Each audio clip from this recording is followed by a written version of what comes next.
दोस्तों हर महीने की पहली तारीख की तरह इस बार भी 1 फरवरी 2025 से हमारे देश में 10 ऐसे नए नियम बड़े बदलाव लागू होने जा रहे हैं जो कि आम आदमी को जरूर जानना चाहिए। फरवरी की पहली तारीख को बजट 2025 भी जारी किया जाएगा। इसके अलावा सरकारी कर्मचारियों के लिए और आम आदमी के लिए एलपीजी गैस सिलेंडर, सोना चांदी, पेट्रोल डीजल के दाम पर भी कुछ बड़े अपडेट सामने आ रहे हैं। महाकुंभ घूमने वाले श्रद्धालुओं के लिए भी फरवरी से कई बदलाव लागू होने जा रहे हैं और भी स्टूडेंट छात्र छात्राओं के लिए ऑटो किराया और प्रधानमंत्री आवास योजना समेत कई सारे नए नियम है जो आपको जरूर जानने चाहिए। तो चलिए दोस्तों बिना टाइम वेस्ट किए सीधा आगे बढ़ते हैं और एक एक करके 10 ही नए नियम देख लेते हैं। देखिए सबसे पहला नियम तो ये है, टीवी देखने वालों को अब ज्यादा पैसे चुकाने पड़ेंगे। 1 फरवरी के बाद से ही दाम बढ़ने जा रहे हैं। जी हाँ दोस्तों, फरवरी महीने से ही कई सारी कंपनियां अपने टीवी चैनल्स के रेट बढ़ाने जा रही हैं। जैसे जी एंटरटेनमेंट के लिए अब आपको 10% ज्यादा कीमत चुकानी पड़ेगी। SPNI ने भी अपना प्राइस 48 रुपए से बढ़ाकर 54 रुपए करने का फैसला किया है और जिल ने फैमिली पैक हिंदी HD का प्राइस 47 रुपए से बढ़ाकर 53 रुपए करने का फैसला किया है। चलिए अगला अपडेट नया नियम है, किसी भी कंपनी का आपके पास सिम कार्ड है, जियो, एयरटेल, वोडाफोन आइडिया, BSNL वगैरह, तो अब बिना रिचार्ज कराए भी आपका सिम 90 दिन तक एक्टिव रहेगा। हाल ही में ट्राई की तरफ से सभी टेलीकॉम कंपनियों को इस संबंध में निर्देश जारी किया है और ट्राई ने एक आदेश ये भी जारी किया जिसके मुताबिक अब महंगे रिचार्ज की लूट भी बंद होगी। जियो, एयरटेल, VI को सस्ते प्लान लॉन्च करने का जो आदेश दिया था आपको पता होगा, जिसमें इंटरनेट डेटा नहीं होगा बल्कि कॉलिंग ओनली रिचार्ज पैक जो थे। उसके बाद भी एक रिपोर्ट सामने आ रही कि कॉलिंग प्लस SMS ओनली के प्लान फरवरी से ही 210 रुपए तक सस्ते मिलेंगे आपको। ट्राई के एक्शन के बाद जियो, एयरटेल ने बिना डेटा वाले प्लान की कीमतें घटाई है। हालांकि इन प्लान में आपको इंटरनेट नहीं मिलेगा, लेकिन जो फीचर फोन का इस्तेमाल करते हैं, कीपैड वाले फोन का, जिनको इंटरनेट की जरूरत नहीं होती है, तो अब ऐसे सभी यूजर्स को ज्यादा पैसे नहीं चुकाने पड़ेंगे क्योंकि उन्हें calling plus SMS only recharge plan मिल पाएंगे। ये देख सकते हैं आप टेबल में, एयरटेल और जियो की तरफ से भी इस संबंध में प्रीपेड प्लान लॉन्च किए गए और वोडाफोन आइडिया, BSNL ने भी नए रिचार्ज प्लान जारी किए हैं। चलिए बैंक खाता वालों के लिए एक बड़ा अपडेट सामने आ रहा है। RBI यानी भारतीय रिजर्व बैंक ने करोड़ों यूजर्स को राहत दी है। अब केवल इन 2 नंबर से ही आपको बैंकिंग कॉल आएगी। आए दिन जो लोगों के साथ बैंकिंग फ्रॉड होती है, धोखाधड़ी, साइबर क्राइम के जरिए उनके बैंक खाते से जो पैसे काट लिए जाते हैं, तो इन समस्याओं का समाधान करने के लिए RBI ने एक नया आदेश जारी किया है सभी बैंकों को और बड़ा फैसला ये लिया कि अब केवल इन्हीं 2 नंबरों से आपको बैंकिंग के कॉल या SMS आएंगे और वो 2 नंबर हैं, एक तो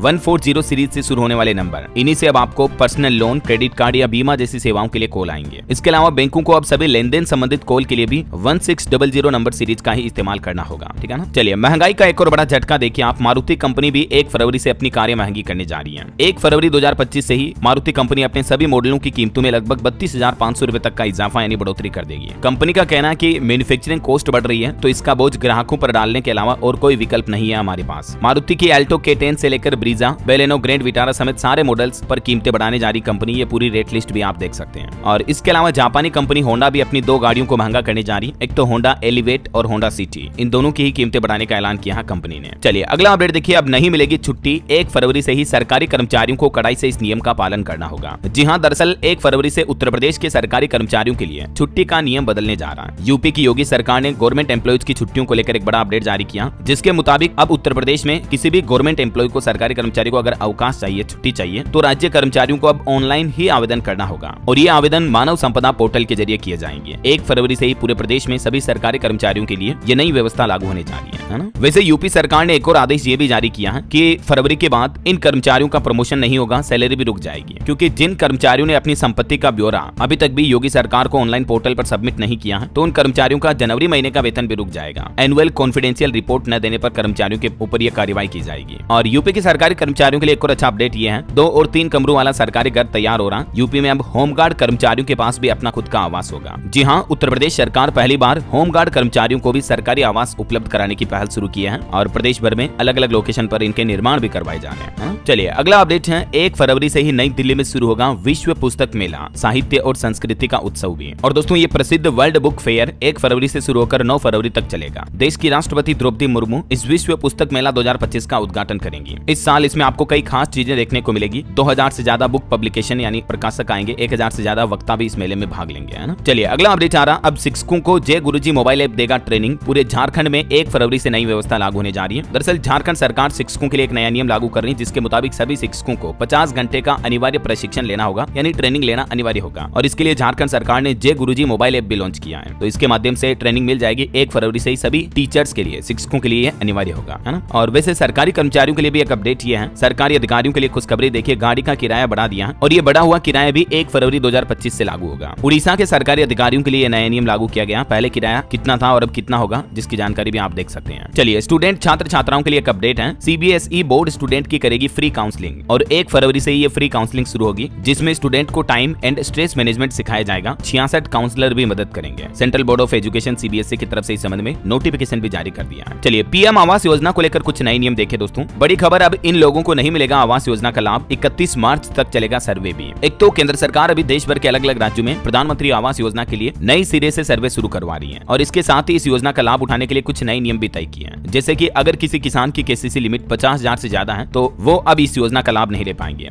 इसके अलावा 2.5 एकड़ या उससे ज्यादा सिंचित भूमि वाले किसान भाई लोग भी इस योजना का लाभ नहीं ले पाएंगे। टोटल विभाग की तरफ से 10 ऐसे नए नियम तय किए हैं और एक नई सुविधा ये भी शुरू कर दी है। अब आप खुद ही पीएम आवास योजना के ऑनलाइन पोर्टल पर जाकर या मोबाइल ऐप पर जाकर आवेदन कर सकते हैं। आधार कार्ड नंबर इसके लिए जरूरी होगा। और विभाग की तरफ से जो पीएम आवास योजना के लिए क्राइटेरिया तय किया गया, जिसमें भी आप देख सकते हैं आवासहीन और कच्चे मकानों में रहने वाले पात्र परिवारों को इस सर्वे के तहत पीएम आवास योजना से जोड़ा जाएगा। इसके अलावा जिनके पास पक्का मकान पहले से ही है, ठीक है, या फिर मोटर युक्त तिपहिया या 4 पहिया वाहन है, तो ऐसे ग्रामीण भी इस योजना का लाभ नहीं ले पाएंगे। मतलब जिनके पास टेम्पो या 4 व्हीलर कार वगैरह है, तो उनको भी पीएम आवास योजना का लाभ अब नहीं मिलेगा। ठीक है, इसके अलावा मशीन वाले 3 पहिया 4 पहिया कृषि उपकरण रखने वालों को भी अब पीएम आवास योजना से वंचित रहना पड़ेगा। यानी जिन किसानों के पास ट्रैक्टर वगैरह भी हैं, तो भी इन किसानों को इस योजना का लाभ नहीं मिल पाएगा। और कुछ नियमों में ढील भी दी गई है। देखिए एक खुशखबरी भी आई है, अब इन लोगों को भी मिलेगा पीएम आवास योजना का लाभ। बिहार सरकार की तरफ से ये नोटिस जारी किया गया। इसके मुताबिक एक तो कल्याण विभाग की सर्वेक्षण सूची में शामिल परिवारों को भी पीएम आवास योजना का लाभ मिल पाएगा। ठीक है, और इसके अलावा जिन लोगों के परिवार में बाइक, मोटरसाइकिल है या घर में फ्रिज वगैरह है, तो भी आपको इस योजना का लाभ मिल पाएगा। ये कुछ नियमों में ढील दी गई है। चलिए अगला एक बड़ा महत्वपूर्ण अपडेट है दोस्तों। एनपीसीआई यानी national payments corporation of India की तरफ से भी 1 फरवरी से यूपीआई को लेकर कुछ सख्त नए नियम लागू करने का आदेश जारी किया है। अगर आप भी फोन पे, पेटीएम, गूगल पे वगैरह यूपीआई पेमेंट का इस्तेमाल करते हैं ना, तो आपको ये नियम अपडेट ध्यान में होना चाहिए। इस नियम के मुताबिक अगर कोई पेमेंट कंपनियां इस नियम का पालन 1 फरवरी के बाद नहीं करेगी तो उनकी ट्रांजैक्शन ऑटोमेटिक कैंसिल हो जाएगी। यानी उस स्थिति में आप यूपीआई पेमेंट नहीं कर पाएंगे। अब इसमें कंडीशन क्या होगी जरा समझिए। अगर कोई भी यूपीआई ऐप यूपीआई पेमेंट के दौरान अपनी ट्रांजैक्शन आईडी में स्पेशल कैरेक्टर जैसे कि @ का सिंबल या हैश या डॉलर, इन स्पेशल कैरेक्टर का इस्तेमाल करता है तो वो ट्रांजैक्शन ऑटोमेटिक कैंसिल हो जाएगा। क्योंकि अभी भारत में कई सारे ऐसे ऐप मौजूद हैं जो अपनी ट्रांजैक्शन आईडी में इस तरह के स्पेशल लेटर्स का इस्तेमाल करते हैं। हालांकि ज्यादातर पॉपुलर ऐप जो हैं जैसे पेटीएम, फोन पे वगैरह, वो अपनी ट्रांजैक्शन आईडी में इस तरह के स्पेशल कैरेक्टर का इस्तेमाल नहीं करते हैं। तो कुल मिलाकर दोस्तों एनपीसीआई के नए नियम के मुताबिक सिर्फ अल्फा न्यूमेरिक लेटर्स का ही इस्तेमाल करना होगा अब यूपीआई ट्रांजैक्शन आईडी में। अल्फा न्यूमेरिक का मतलब तो आप समझ गए ना, 0 to 9 और A to Z जैसे इस तरह के लेटर्स हो गए। इस तरह के केवल इन ही कैरेक्टर का इस्तेमाल कर पाएंगे अब पेमेंट कंपनियां यूपीआई ट्रांजैक्शन के दौरान। ठीक है ना। चलिए अगला नया नियम देखिए दोस्तों। 1 फरवरी से ही बढ़ जाएगा ऑटो और टैक्सी का किराया। अब यात्रियों को ज्यादा फेयर देना पड़ेगा। जी हाँ, दरअसल महाराष्ट्र सरकार की तरफ से यह फैसला लिया गया। महाराष्ट्र मुंबई के लोगों को झटका लगने वाला है। MMRTA यानी Mumbai metropolitan regional transport authority ने ऑटो रिक्शा, काली पीली टैक्सी के बेसिक किराए में 3 रुपए की बढ़ोतरी की मंजूरी दे दी है और ये बढ़ोतरी 1 फरवरी 2025 से लागू होगी। ठीक है ना। इस नए नियम के बाद अब आपको कितना किराया देना पड़ेगा, इस बाबत जानकारी भी आप देख सकते हैं स्क्रीन पर। चलिए अगला अपडेट आ रहा है। झारखंड पुलिस एसोसिएशन के चुनाव का भी ऐलान हो चुका है। 1 फरवरी से नामांकन शुरू होंगे, 28 फरवरी को मतदान होगा। और वही खबर है दोस्तों, बजट से पहले मोदी सरकार ने भी एक बड़ा कदम उठाया। 1 अप्रैल 2025 से ही यूपीएस पेंशन योजना लागू करने का ऐलान कर दिया है। जी हाँ, केंद्र सरकार की तरफ से यूपीएस यानी यूनिफाइड पेंशन स्कीम का गजट नोटिफिकेशन भी जारी कर दिया है। हालांकि सरकारी कर्मचारियों के संगठन तो इसे तगड़ा झटका बता रहे हैं, क्योंकि कर्मचारियों की तो मांग है कि पुरानी पेंशन योजना को वापस लागू किया जाए। लेकिन इस बीच सरकार ने कह दिया कि अप्रैल से ही यूपीएस पेंशन पूरी तरह से लागू हो जाएगी ऐसा। और बाकी दोस्तों बजट को लेकर कुछ और मार्केट एक्सपर्ट का यह अनुमान है कि सरकार इस साल के बजट में जीएसटी के नियमों को भी आसान बनाएगी। नए टैक्स रिजीम का भी अट्रैक्शन बढ़ सकता है। इनकम टैक्स के भी नए नियम लागू किए जाएंगे। वित्त मंत्री निर्मला सीतारमण 1 फरवरी को जब बजट का ऐलान करेगी तो इस बजट में पेट्रोल डीजल के दाम भी घट सकते हैं और 10 लाख रुपए तक की कमाई यानी इनकम टैक्स फ्री होने की उम्मीद है। और भी सीतारमण 6 बड़े ऐलान कर सकती हैं। मतलब बजट की क्या संभावित घोषणाएं रह सकती हैं दोस्तों, तो इसको लेकर मैं डीएलएस न्यूज चैनल पर शाम को एक अलग से वीडियो डाल दूंगा, उसमें देख लीजिएगा आप। अभी अपन फिलहाल नए नियमों की बात कर रहे हैं। तो देखिए एक तो किसान भाई लोगों के लिए भी एक अच्छी खबर आ रही है। फरवरी मार्च में पीएम किसान योजना की जो 19वीं किस्त जारी की जाएगी। इससे पहले सरकार बजट में भी पीएम किसान योजना की सम्मान निधि की राशि को बढ़ा सकती है। माना जा रहा है कि 6,000 से बढ़ाकर 10,000 रुपए तक किया जा सकता है। ऐसी पॉसिबिलिटी चल रही है, मतलब संभावना है।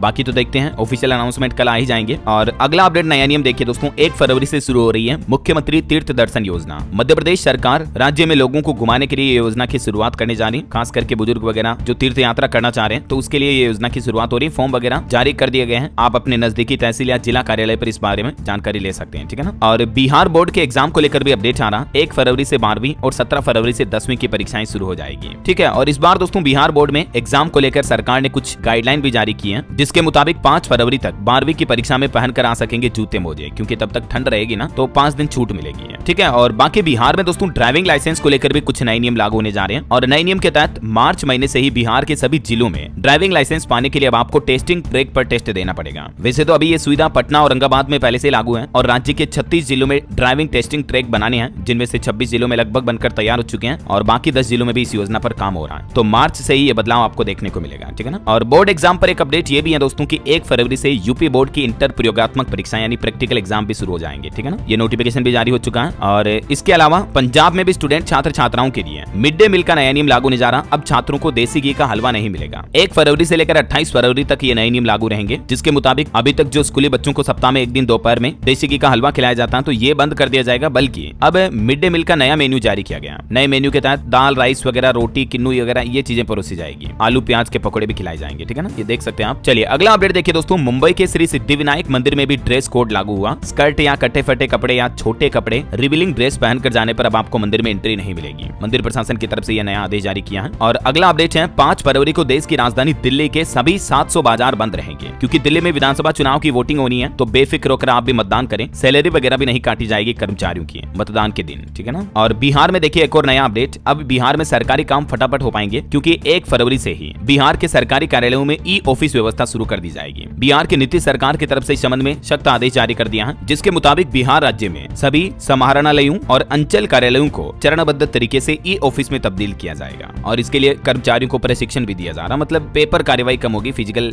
पेपर का मैनुअल काम कम होगा, सब कुछ ऑनलाइन डिजिटल पर होगा, समझ रहे हो। और उत्तर प्रदेश में बुलडोजर को लेकर भी एक नया नियम लागू हुआ। अब यूं ही नहीं गरजेगा बुलडोजर, बल्कि अवैध निर्माण को ढहाने से पहले 15 दिन का नोटिस जारी करना होगा। सुप्रीम कोर्ट के द्वारा आदेश जारी किया गया हाल ही में और उसके बाद यूपी सरकार की तरफ से ये नया नियम लागू किया जा रहा है। वैसे दोस्तों यूपी में योगी सरकार ने एक और बड़ा फैसला लिया है। महाकुंभ में अमृत और प्रमुख स्नानों पर वीआईपी मूवमेंट पूरी तरह से प्रतिबंधित रहेगा। वीआईपीज के लिए भी किसी भी तरह का कोई प्रोटोकॉल लागू नहीं हो सकेगा। हाल ही में आपको पता होगा महाकुंभ में जो भगदड़ की घटना हुई थी, जिसमें 30 लोगों की जान चली गई थी, तो इस घटना के बाद अब प्रयागराज महाकुंभ के लिए कई सारे नए नियम लागू कर दिए गए हैं। मैंने आपको कल दिन में ही डीएलएस न्यूज पर अलग से अपडेट बताया था इसके बारे में, और जिसके तहत महाकुंभ में भगदड़ के बाद 5 बड़े बदलाव नए नियम लागू किए, जो कि 4 फरवरी तक लागू रहेंगे। 4 फरवरी तक पूरे प्रयागराज शहर में वाहनों की नो एंट्री रहेगी। महाकुंभ मेले में 4 फरवरी तक किसी भी तरह के कोई भी वाहन नहीं जा पाएंगे। यहाँ तक कि जो वीवीआईपी लोग हैं उनके भी वाहन पास कैंसिल कर दिए गए हैं। और मेला क्षेत्र में मौजूद और महाकुंभ में जाने वाले लोगों के लिए भी प्रशासन की तरफ से ये नई गाइडलाइन जारी की है। किसी भी तरह की अफवाह का भरोसा ना करें, ध्यान रखें इन बातों का, है ना। और महाकुंभ में हाल ही में हुई इन घटनाओं के बाद दोस्तों अब 4 एसपी व 3 एएसपी और भेजे गए प्रयागराज में। आने वाली बसंत पंचमी स्नान के लिए भी सतर्क हुई यूपी की योगी सरकार, है ना। चलिए अगला अपडेट आ रहा, वाहनों की गति मापने वाले रडार उपकरण की गुणवत्ता के नियम भी 1 जुलाई 2025 से हमारे देश में लागू हो जाएंगे, जिससे कि सड़कों पर लगने वाले स्पीड गन पर लोगों का भरोसा बढ़ेगा, ठीक है। और बैंकिंग सेक्टर को लेकर भी देखिए एक बड़ा बदलाव, 1 फरवरी से एसबीआई, पीएनबी और केनरा बैंक खातों पर लागू होंगे ये नए नियम। एक तो न्यूनतम बैलेंस में बदलाव होने जा रहा, 1 फरवरी से ही भारतीय स्टेट बैंक एसबीआई में न्यूनतम बैलेंस की सीमा 3000 से बढ़कर 5000 रुपए हो जाएगी। पीएनबी में भी 2000 से बढ़कर 3500 हो जाएगी। हालांकि ये जो न्यूनतम बैलेंस की सीमाएं हैं दोस्तों, ये ग्रामीण और शहरी क्षेत्रों के लिए अलग अलग होगी। तो ये 4 बैंकों को लेकर बड़ा अपडेट सामने आ रहा, देख सकते हैं आप, एसबीआई, पीएनबी, एचडीएफसी बैंक और आईसीआईसीआई बैंक। इन सभी बैंकों में अब ये मिनिमम बैलेंस नहीं मेंटेन करने पर अब आपको जुर्माना ज्यादा देना पड़ सकता है, क्योंकि फरवरी महीने से ही ये बदलाव भी हमारे देश में लागू होने जा रहे हैं। इसके अलावा कुछ और रूल्स के अपडेट देखिए आप, टेलीकॉम के राइट ऑफ वे आरओडब्ल्यू नियम भी लागू होने जा रहे हैं, जिससे अब आपको मोबाइल नेटवर्क कनेक्टिविटी बेहतर मिलेगी, क्योंकि टेलीकॉम कंपनियों के नेटवर्क और डिजिटल इंफ्रास्ट्रक्चर का तेजी से विस्तार होगा। वहीं जीएसटी पोर्टल पर भी मल्टी फैक्टर ऑथेंटिकेशन सिस्टम लागू होने जा रहा। ई वे बिल जनरेशन पर भी प्रतिबंध लागू किए गए हैं, अभी कुछ जनवरी महीने से ही लागू हो चुके हैं ये। उत्तराखंड राज्य यूनिफॉर्म सिविल कोड लागू कर चुका है, देश का पहला स्टेट बन चुका है ये। और राशन कार्ड धारकों के लिए भी एक बड़ा अपडेट आ रहा, 1 फरवरी से ही राशन कार्ड से जुड़े भी कुछ नए नियम लागू होने जा रहे हैं। एक तो राशन की मात्रा वगैरह में बदलाव किया जाएगा, सभी राशन कार्ड धारकों को ई केवाईसी करवाना भी अनिवार्य है। अधिकतर राज्य सरकारों की तरफ से इस संबंध में नोटिफिकेशन भी जारी कर दिया है, ठीक है। तो ये कुछ न्यू रूल्स एंड रेगुलेशंस हैं, जिनके अपडेट का आप जरूर ध्यान रखें। और बिहार में किसान भाई लोगों के लिए भी एक खुशखबरी है दोस्तों, अब 28 फरवरी तक बिहार के किसान भाई लोग मुफ्त बिजली कनेक्शन के लिए आवेदन कर पाएंगे। दरअसल बिहार सरकार द्वारा चलाई जा रही मुख्यमंत्री कृषि विद्युत संबंध योजना को 28 फरवरी तक के लिए बढ़ा दिया है। हरियाणा राज्य के सरकारी कर्मचारियों के लिए भी अच्छी खबर है, अगले 6 महीने में कच्चे कर्मचारी परमानेंट होंगे, यानी जो टेम्परेरी कर्मचारी हैं उनको फिक्स किया जाएगा और उनका बकाया वेतन भी पूरा दिया जाएगा। पंजाब और हरियाणा हाईकोर्ट के फैसले के बाद हरियाणा सरकार की तरफ से भी इस संबंध में नोटिस जारी कर दिया है। और बाकी दोस्तों सोने चांदी के भाव पर एक अपडेट ये आ रहा, अभी गोल्ड का जो प्राइस है ऑल टाइम हाई पर पहुंच चुका है। सोना पहली बार 82,000 के भी पार पहुंचा बीते 31 दिन में, यानी इस जनवरी महीने में इस साल 2025 में सोने के भाव 6000 रुपए से भी ज्यादा बढ़े हैं। जबकि चांदी भी आज 993 रुपए बढ़कर 93,177 रुपए प्रति किलोग्राम पर पहुंच चुकी है चांदी। तो कहीं ना कहीं देखा जाए दोस्तों तो अमेरिका में ट्रंप सरकार आने के बाद गोल्ड का प्राइस और नए नए ऑल टाइम हाई बनाता जा रहा है। और अब देखना ये होगा दोस्तों कि कल जब बजट जारी होगा तो इसमें सरकार अगर गोल्ड इंपोर्ट वगैरह पर भी कुछ फैसले लेती है, इंपोर्ट ड्यूटी वगैरह में छूट देती है, तो इसका असर भी सोने चांदी के भाव पर देखने को मिलेगा। खबर तो ये आ रही कि बजट में सोना और भी महंगा हो सकता है। हालांकि पेट्रोल डीजल वगैरह इन चीजों में कटौती आपको देखने को मिल सकती है। तो ये सभी मीडिया रिपोर्ट्स पर भी आखिरकार कल फाइनल मुहर लग जाएगी कि बजट में सरकार क्या क्या फैसले ले लेती है आम आदमी के लिए, ठीक है ना। तो बजट 2025 के सारे हाइलाइट्स भी आपको इसी चैनल डीएलएस न्यूज पर देखने को मिल जाएंगे। बिल्कुल आप मेरे साथ जुड़े रहिएगा, चैनल को सब्सक्राइब करके बेल आइकन जरूर दबा देना और इस वीडियो को लाइक और शेयर जरूर करना। और हाँ, आप मुझे कमेंट करके बताइए दोस्तों कि आप कौन से राज्य में रहते हैं, ताकि मैं आपके राज्य के समाचार भी आपके मोबाइल तक पहुंचा दूंगा। ओके, ख्याल रखिएगा अपने आप का, अपने परिवार का। मिलेंगे अगले नेक्स्ट अपडेट में, तब तक के लिए जय हिंद, जय भारत, वंदे मातरम।